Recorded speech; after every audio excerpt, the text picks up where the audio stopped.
I love that. It's in a school teacher, all I have to do is be quiet, and there's a bit of your spider sense that switches on and says, No, I was looking at the clock sense. You were looking at the clocks, yeah, right. Thank you so much. Oh my goodness, we have got some people in the room. Thank you so much for coming. Let's introduce ourselves. That's me. Sorry, let's do this. I should have bought the same shirt today. That would have been. Anyway. And that's Marcus. That's me. That's me. Anyway, marvellous. Thank you so much for coming. Yeah, so the title of our talk is CBT Tape. Quick show of hands. On a scale of 0 to 10, you know nothing at all about CBT Tape. 0 being. Zero. You want to know which way we're indexed, yeah. Interestingly, I have a funny story about that. So my haircut is shaved to a number 0. Right, as I started losing my hair about sort of 10 years ago or something, I would start off with like a number 4 clipper and then a number 3 and a number 2 clipper, and I get down to a number 0. And I went into my barber's recently and I said, this sounds really bad, I went to my barber's recently, yeah. Anyway, I went in to have a haircut, same again, I have a number 0. He said, would you like a double 0? Oh. And I'm like, dude, is double 0 between, what's going on with double 0? The 0 is the absence of anything. There's a whole number theory, like 0 is not a number, 0 is the absence of a number, right? You can't divide by 0, and 0 has weird things in math. It's kind of like infinity. They're not numbers, right? They're just the lack of a number. I'm like, dude, what is double 0? Is double 0 half a 0? Is double 0 twice a 0? It's like, what's going on? 0. And the guy's sitting there, he's like, I hope you tipped him well. And then he's ended up holding up 2 pairs of clippers, and I'm like, okay, you're the guy with the sheep shearing equipment. I'm in a chair. I should just shut up, right? Just like shame don't provoke the angry man with the clippers. Anyway, where did we go? 0 means you know squiddly squat about CBT tape, and Jakob knows squiddly squat. 10 means you're basically here because you know more about us than you wish you were in the front of the room. No? Wow, okay, so we have some 5s. We have a 5, great, yeah. Welcome. I'm 5. You're a 5? I've already downloaded 1 5. You've already downloaded 1 5. We have a 9. We have a 9. And I've used it. Oh, you've used it. That's a 9.9. That's a double 10. Yeah. I'll go for 3, even though I don't know what 3 actually is. So Okay, you don't know what 3 actually is. It's not as good as 3 is the magic number. Yeah, it's marvellous, yeah. Let's not date ourselves, Marcus. Anyway, so we're going to learn some stuff today. So one of the interesting things, so we've got different mix of people in the room, and you've downloaded it and used it, and you've maybe sort of, and I think we have the number 5. I'm thinking number 5 is really a 15. It's all relative. I'm feeling 11, I think it's Spinal Tap here. Has anybody seen it? When does the new Spinal Tap movie come out, or not? No, it doesn't. Have you seen? Oh, sorry, yes, yes. Have you seen Spinal Tap? You're like, dude, Spinal Tap, really? Is that, I'm going to range it. So we're gonna, interestingly, CBT Tape is got lots of really, really, really cool utilities on it. Thousands and thousands and thousands, and you can get lost in it. So the way that we set this up is we're going to show you the cool things after we show you how to get started. Which is actually a weird thing to do. When you see an advert for a car, what normally happens is you see an advert for really happy, beautiful people, a lovely family comes out, they've got no trash, they've got no garbage, their driveway is just like perfectly clean, they're basically supermodels, they've got perfect kids, the dog's wonderful, they get in the car, and they're like, okay, now, because what your brain thinks is, I want some of that, I want that lifestyle, I want to be that person, right? In that beautiful scenario, the sun is shining, and then they're driving along, and they're like, okay, they're in a car, it might be an advert for a car. Everything's great, and then they're going on holiday, and the kids are laughing, and everything like that, and then perhaps they do some cool tech in that car that says, navigate to the sort of spa club or something. And they might be going and go like, oh, here's a car, here's how fast it goes, here's what it does, right? And then maybe here's the pricing for it at the end, right? So what we should be doing is we should be showing you the cool stuff, and you'd be like, yeah, I want some of that, and how to get it. Well, I just flip the order up slightly, so bear with us, right? It's also mean that you actually might stay till the end. First thing about CBT Tape is, we're in the world of AI, aren't we? Yes, we are. Let's go off the internet. What is CBT Tape? The acronym CBT can refer to 2 very different things. A collection of free software for open mainframes and cognitive behavioural therapy, common form of talk therapy. So we're going to have both, so we're going to talk. CBT Tape is since the year dot, like 1975, when I was like probably 8 or 9 years old anyway. I hadn't seen What's that look for, Marcus? Yeah, you're trying to work out when I was born. That's So you work out if you're younger than me. Yeah, you're trying to work out when you're younger than me. Okay, quick poll. Who thinks I'm younger than Marcus? Good, sir. Yes. Yes. How old are you, Marcus? 58. You're 58, and I'm the oldest person in the room. Woohoo! Well, anyway, 58, marvellous. What am I? So, CBT Tape is kind of like open source before open source was hit, before it was invented, and certainly before the internet existed, and certainly before the laptops existed. You know, literally when it was basically punch cards, fax machine, and the man and the horse. Yeah, was basically how the world worked. Okay, so, and you can sort of see this when you go to cbttape.org, which is the website. If a website was designed in the 1970s, this is what it would look like. Yeah, it is really retro. So the first thing I did when I prepared, it's actually the third time I've given this talk, is I literally said I'm going to go to cbttape.org. And I was like, whoa, I test.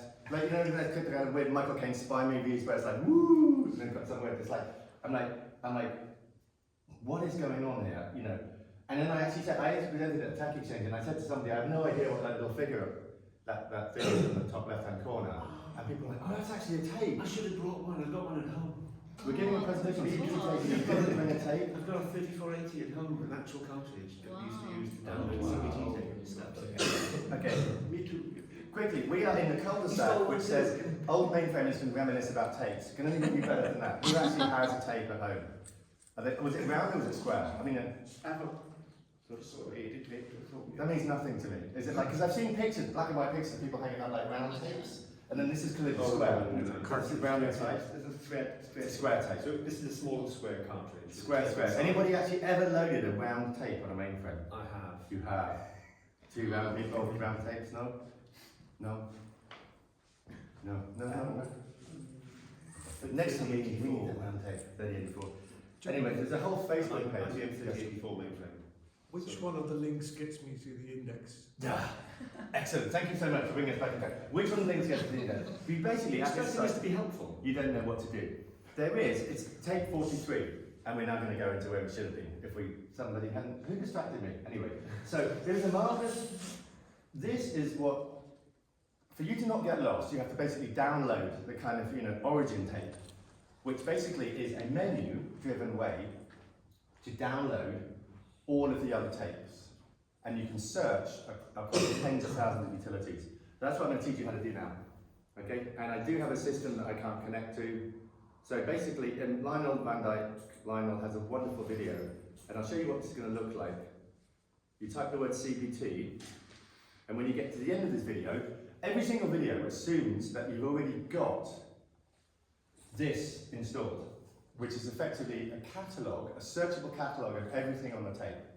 So what I'm going to do now for that next 15 minutes is show you all of the steps about how I got this installed on the system, with all of the weird bits, including the documentation being wrong and all of the weird bits that you can tell me that I did wrong. Okay. And then once you're here, you're basically there. You basically add to basket, have some fun. Does that make sense? And I think that's the question you were asking, wasn't it? Yeah, Where's the index? it's so much easier than what I went through.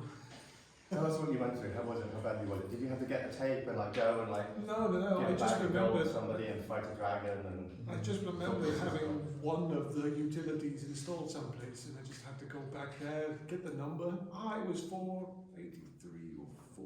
Exactly. So these are all of the tapes. So you will get it. So this has improved, and I actually did talk to Lionel. He actually gave up probably almost a day of his time educating me on this as well. He was sitting there, it's like, you have to go to...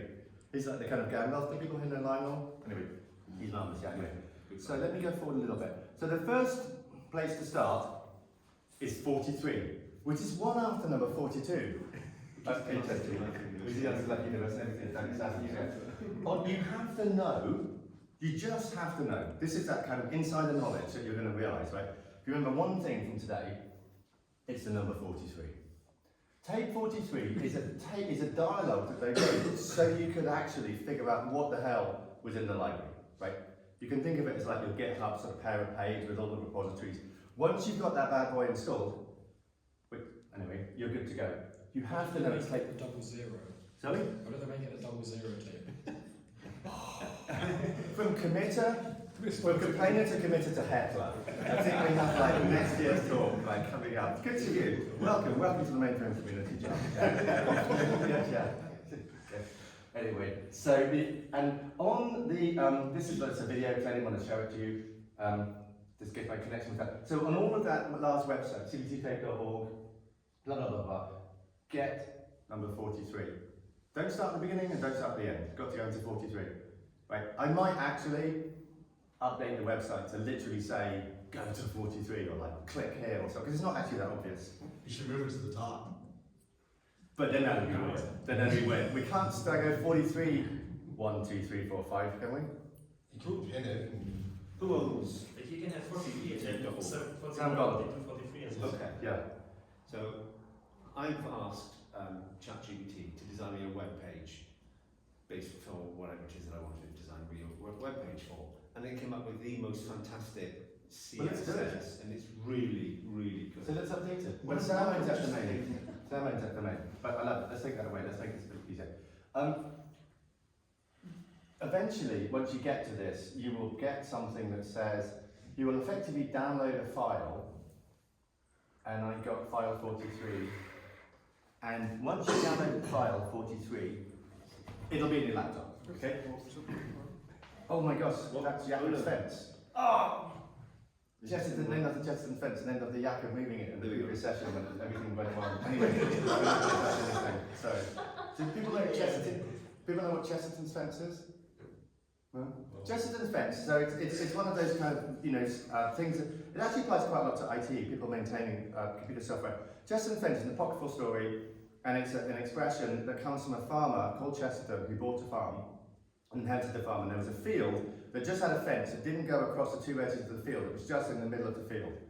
And it was stopping his animals from moving around and stopping him from ploughing the field. So he removed the fence. Mr. Chesterton removed the fence. Once every 10 years, a particular geological event occurred when there was a huge flood upstream and a massive amount of mud washed down. The purpose of the fence was to stop the mud. He had removed the fence, the mud went down and basically just trashed his farm. So the whole point is, if you're going to move something, the first thing you have to do is know why the person that put it there. And until you know that question, you literally can't do it. And this occurs a lot in Linux Foundation, and I actually saw Linus Torvald talk about it, about like people getting pull requests, just removing lots of code that they didn't understand. And he was like, first thing you've got to do is prove to me that you can understand why it was there, and then we can have a discussion about you removing it. Anyway, it's a little interesting thing about just life and refactoring code and stuff. Okay, so now I've got the file on my laptop. You have to create a PDSE on the mainframe, and what we're going to... Chesterton's phone wobbled. The purpose of that chair... Don't be sorry. This gives me much more interesting things to do. So we're going to go through these steps. And if anybody doesn't understand any of these, let me know. I've got some screenshots. So fixed block 80 is basically it's a data set, right? It's effectively there's lots of different ways you can do this, lots of different ways you can do it. I submitted an article recently for medium.com/Zoe, and I thought it was really excellent, and I had lots of different things in there, and I was talking about how to work out ZOSMF port, and I was like, you can do a net stat, you can look at this job log, and eventually at the end I said, oh, there's lots of different ways you can skin this cat.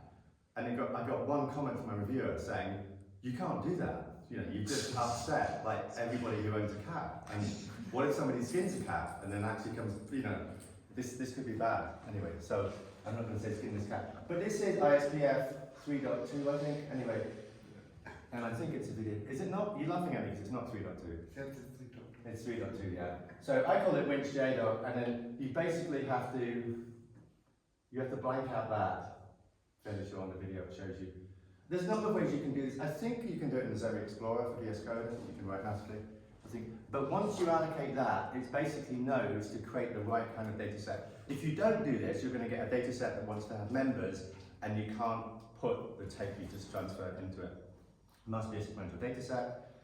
Then I'm going to transfer the file from my laptop to the mainframe. And this is how I do it, and I've just got this in there mostly for reference, but I FTP in. You have to use FTP? Yeah. Oh, you must seriously have... That's SFTP. That's SFTP, yes. Yeah, you must have seriously well configured I work for IBM, sir. Encoded ASCII Unicode conversion. I'm feeling a BMC versus IBM duel going on here. No, so Marcus's point was about ASCII to Exilic conversion. I am doing this binary. I'm not doing any code page conversion across the wire. And SFTP actually doesn't support. I've got a talk tomorrow, by the way, if anybody's still around to come to it. It's called You Speak ASCII, I Speak Absolute, let's call the whole thing off, which is basically all about code pages. But Mark's point is that if you have a file that contains text and you transfer it to another computer that doesn't have the same encoding as you, if you make a mistake or get that wrong, basically, you're in the world of hurt. So that is a binary file that is already encoded in ABSIDIC when you download it. So if you go and view that file on your laptop, which is encoded in the UTF-8, it's just a bunch of goop, right? Okay, it almost looks like a compiled load module, but it's not. So I SFTP it across my local directory, and then I exit SFTP, because SFTP doesn't have as many commands as SSH. It has some, but it's not as powerful. And then the interesting one to do, and this is like the magic step, hopefully, the CP command in USS is you can point to that file, which is locally on my laptop, and if you do double quote / single quote, that is the name of the sequential data set I just created earlier. And it's actually a pretty cool way, because usually, unless you have Z-Open automation utilities, when you're in USS, you're kind of very boxed into USS, right? But if you want to get at the ZOS, MVS files or things like that, that CP command is really cute. Did anybody not know that or not? That's a cute, cool power up. Otherwise, there are other ways to skin this cat, but that's actually pretty good. But you have to get that perfectly right. If you get it wrong, they'll just basically just sort of come back. Okay, now we transferred the file. The file is what's called an XMI file. So now we have to do a receive on that file. These are just all of the horrible steps, and I literally have these documents. I wrote this up in the blog. There's a number of ways you can do receive, but what you can do with this video stop. Okay, you can. I'm actually doing what he's saying now. So you can type a receive as a TSO command. So you can type TSO space receive. What you're effectively doing is you're saying to that parcel information, receive it and execute it. Do some magic, yeah, basically burn it. You can type receive INDS and you can type a fully qualified name of that. Or, and this is a trick that Lionel taught me, and I have to be honest, I didn't know this. I can just type receive on a line. So I type receive INDS on a line, and I think, it's a slash, isn't it? Slash, yeah. And I just type a slash. Because if you type TSO receive on the top, you have to know whether it's catalogued or not, and whether you've got high level. And so that's pretty cool. It's almost like a right mouse click. Almost. Except on the, do you know what I mean? It's kind of like you're actually looking at the thing you're doing something with and typing something in, which is quite cool. Okay, and it's now going to receive this data set, and it's going to run some magic. I'll just go forwards a little bit. Bunch of red, restore successful, and that's me. I'm logged on as IBM user in this laptop, so it basically successfully restores tape 43, and then. Okay, so just a question. Winch J was what you named tape 43, or was Winch? What is Winch J? That's my another user ID that I have. Okay. Yeah. Oh, so no, sorry, yeah. I really screwed this up. So when I created the data set, I was logged on as IBM user. I was logged on as Winch J, because that's my normal user ID for that system, and I'm going to be using Winch J for my high-level qualifier. When I then used my Winch J user ID to try and receive the tape, it basically said, Winch J doesn't have enough permission, because Winch J is me, and I'm J user, and I haven't got any permission. Fortunately, on that system, I have another user ID. I have access to what's called IBM user. IBM user has what's called special operations. Sometimes people call it RACF super. Yeah. So when I ever come across something that I can't execute, I just log on as IBM user and just go blah blah blah, fat fingered, enter, yeah, and then it does something that it wasn't authorized to do, and then I quickly log off and go back onto Winch J, because the longer I spend logged on as IBM user, the more likely I am to basically do something and then have to raise a help ticket and buy somebody a cup of coffee who goes, again, do I have to re-upcode your system? Do I have to reinitialize the volumes and stuff? Because this is supported by an IT department with an IBM that they gave me. Yeah, does that make sense? Yeah. So what I could have done in terms of security is I could have gone into my Winch J user ID. So I have maybe 40 colleagues that share this system with me. But if you give an individual colleague, if you give somebody super user or special operations, they might become, a bad actor. That would be a worst case scenario. Or the other thing that might happen is they might just get fat fingered and make a spelling mistake. Like Keanu Reeves. He's a bad actor. Marcus, love that. Anyway, so that's the other one. And Josh, this was a very explore point of view. Obviously, if you're if you don't really like green screens.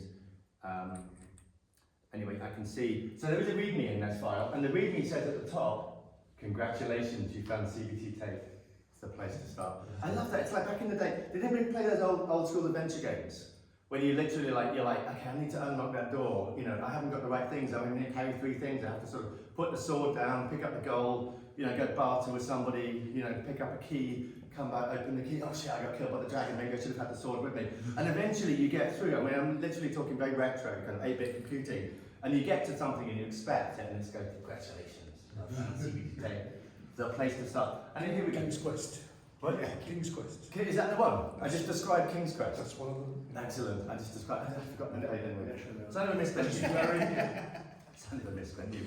So, but these are good questions. Okay, we've got more to do. So all I've literally done is I've transferred a file down and run a receive command, and it's created file 43.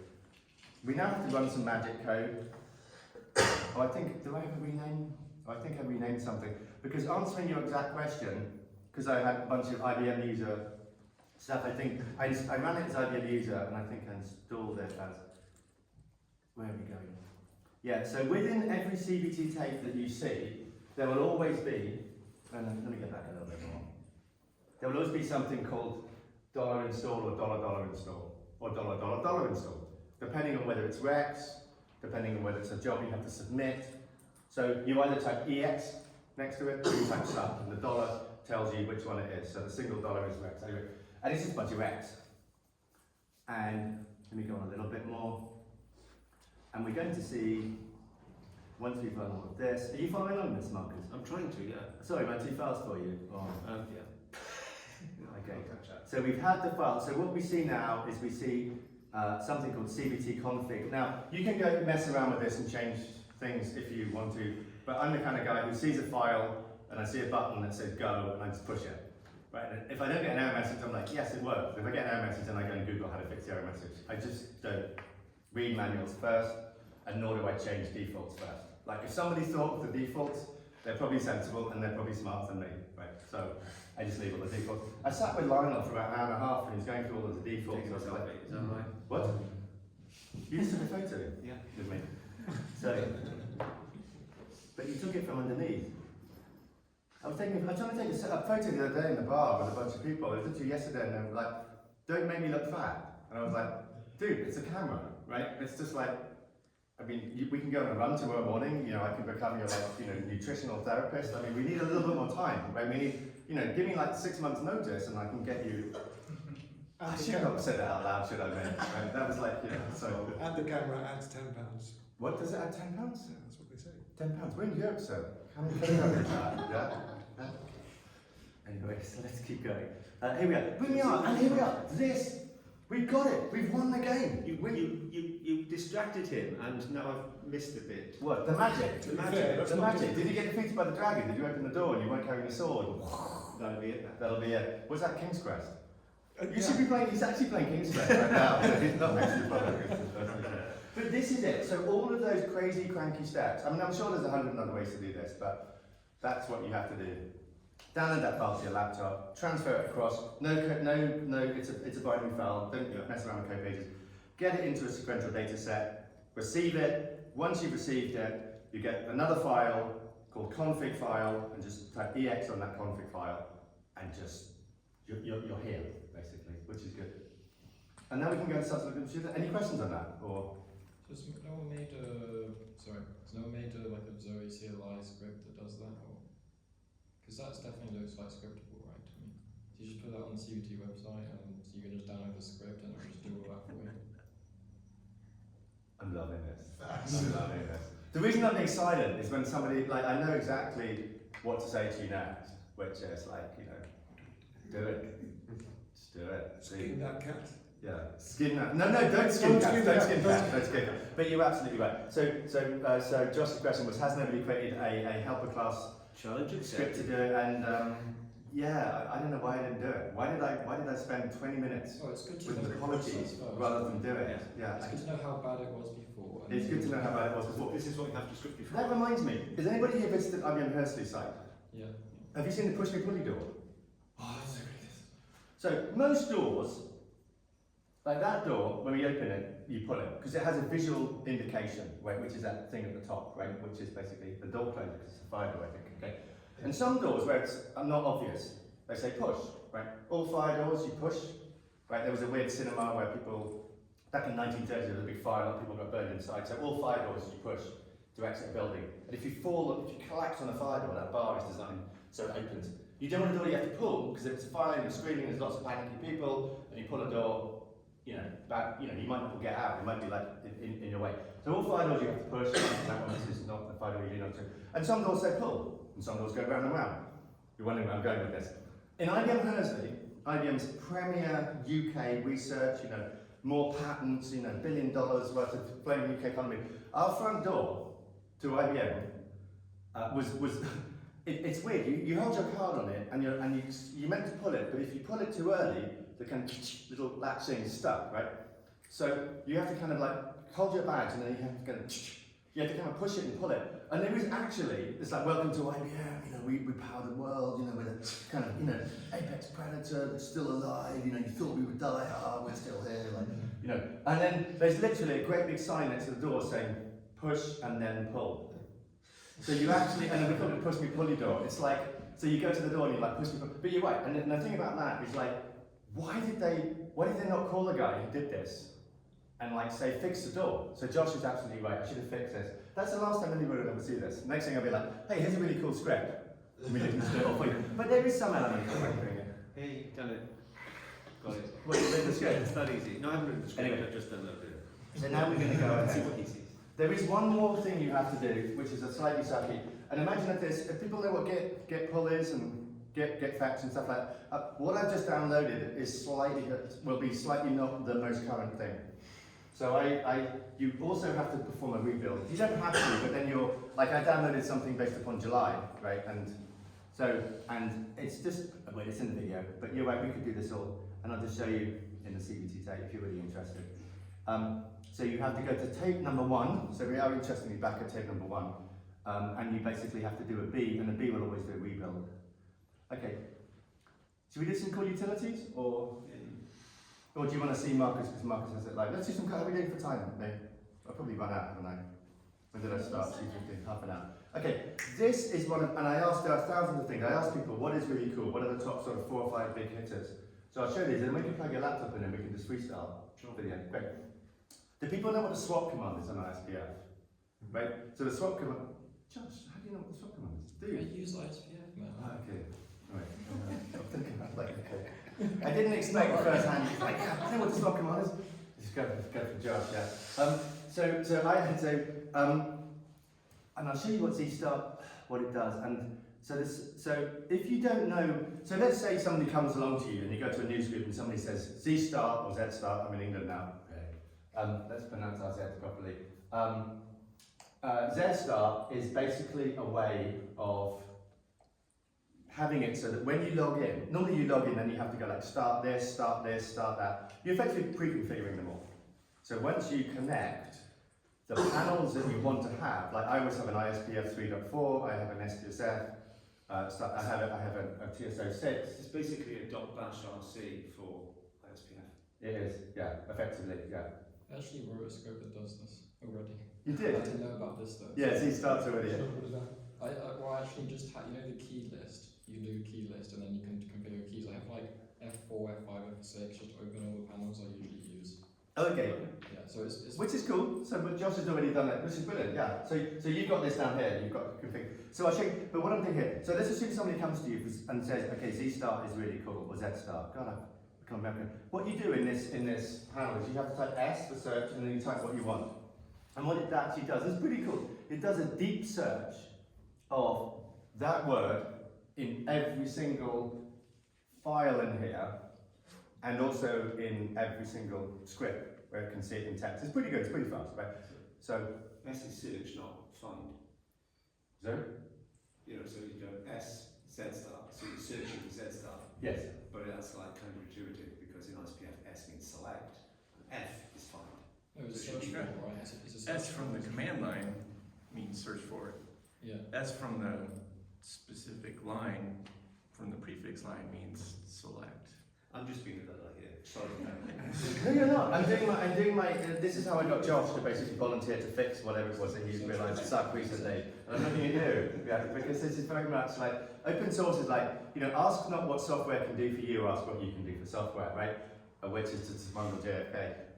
Not the batshit crazy one in government right now, but the one from the 1960s. Don't put that on the internet, please. Sorry.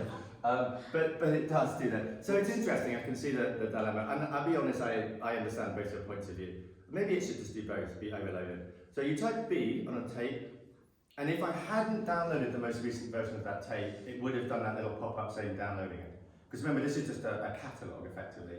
Unfortunately, when I recorded this video, I'd done it once, and then I went back to record it, and it didn't re-download it again. But you type B to browse, and let's go and see what ZStart does. It's right there. Now,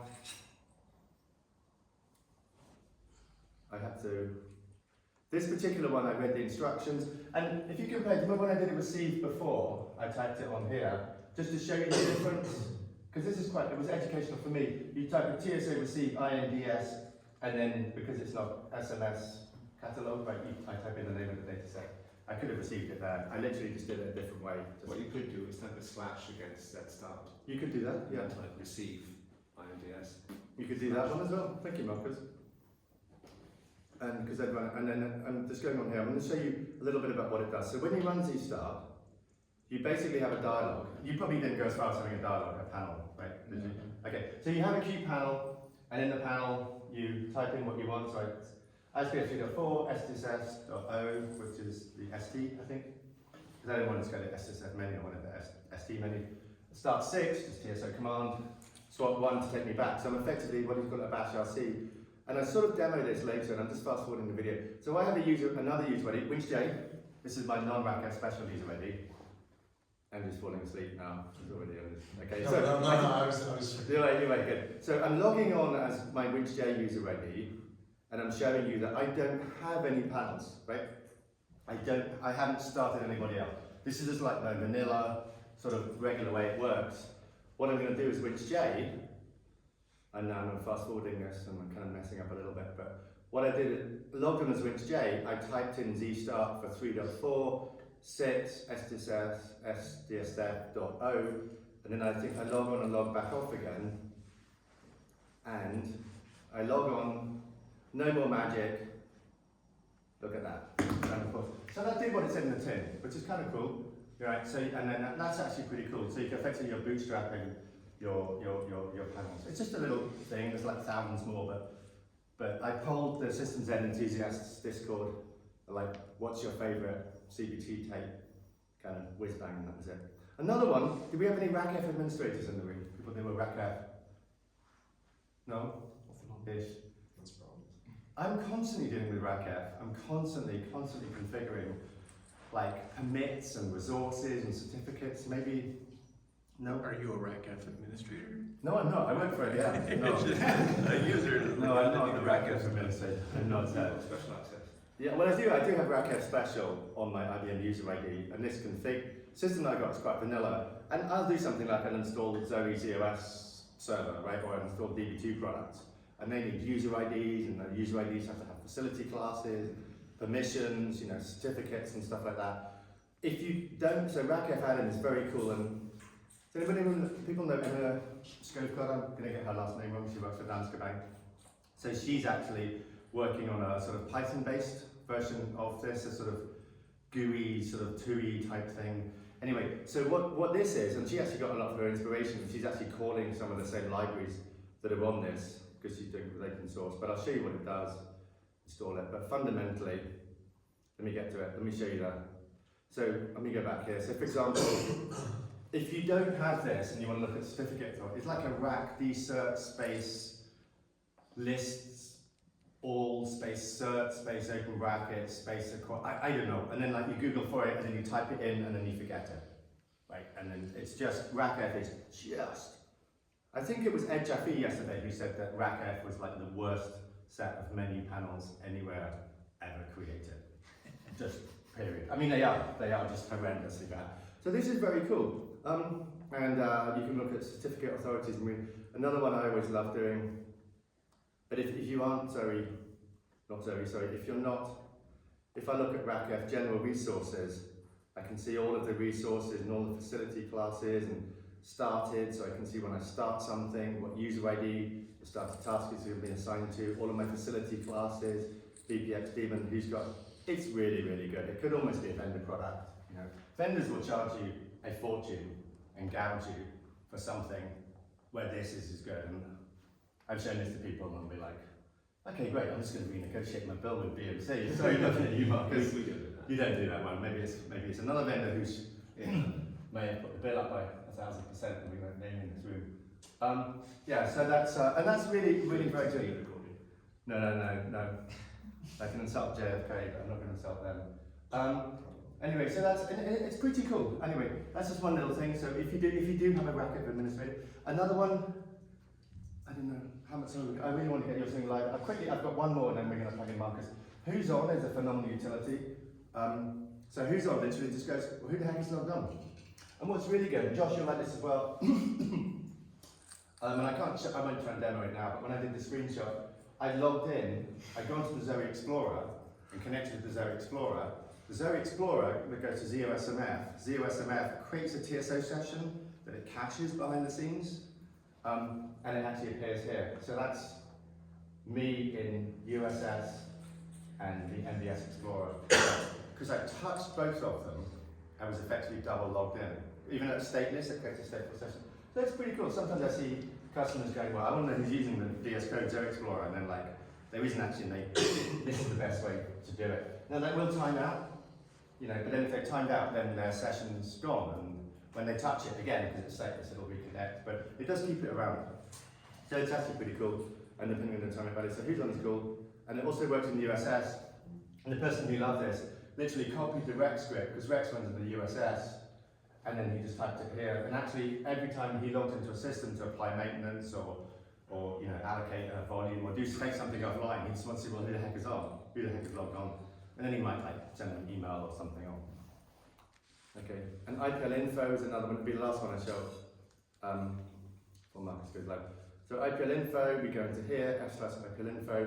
This was another one. This voted really high on the Systems Ed enthusiast. This is just me showing how to install it. But if I go and look at what IPL info does, and I'll let it play and you can watch it, I do not understand, because I'm not sysprog, half of what's here, but it shows you pretty much, it makes some really low level of calls. You actually have to link edit this one, but it basically does a bunch of calls and it effectively shows you everything that's going on in your system. Again, you can buy vendor products that will do this from Prettyfire, but they will not show you more than what's in here. Okay. Those are the four top voted power ups.